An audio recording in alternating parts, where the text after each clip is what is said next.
can we fast after 15th of Sha'aban? We're not going to say to you, you can't fast after the 15th of Sha'aban. We say that the scholars had differed. But when I say the scholars differed, I'm not going to leave you like this, confused. The opinion which I adopt is the hadith of the Prophet ﷺ. And this is what our Shaykh al-Albani as well his opinion, which is إِذَا انْتَصَفَ شَعْبَانَ فَلَا تَصُومُ. This hadith is in question regarding some of the scholars of its authenticity. Our Shaykh al-Albani makes it authentic. That is, when Sha'ban reaches the middle point of it, 15th, then don't fast. Here, the don't fast is for a command. Don't fast. But there is an exception. The exception is definitely for those who are fasting to compensate obligatory, missed Ramadan, days of Ramadan. They must compensate before the following Ramadan. So after the 15th of Sha'ban, no problem. Or somebody made a vow, becomes compulsory. By Allah, I'm going to fast 2 days. And 2 days, he had made them to do it after the month. So he made it, for example, on the 14th of Sha'ban. He made the vow to fast 2 days. He's going to take him to the 16th of Sha'ban. No problem, because it's obligatory.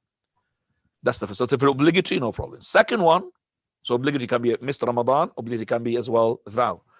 Second issue, which is to do with a habitual fast. You have a habitual fast.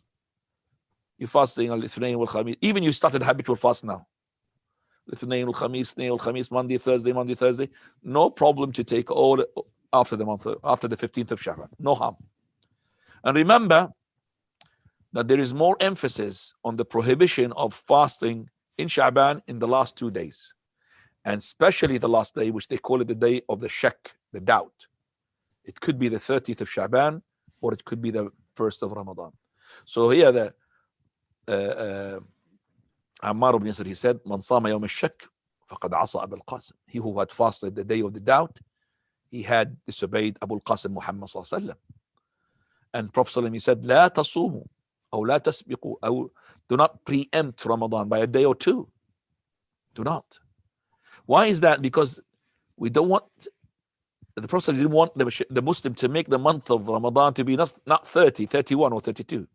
Why? Out of precautionary. I don't know, it could be tomorrow Ramadan, it could be not. Why should we bother even about fasting? Sighting. We don't have to bother sighting. Just make up, add 2 days. You don't have to bother about sighting. But no. See, that's how now I understood, subhanAllah, the flavor of the Sharia. I have to abide myself. You know, I could fast 2 days before the beginning of Ramadan and I could just skip the sighting. But no. Sharia has to say to sight and not to preempt or add.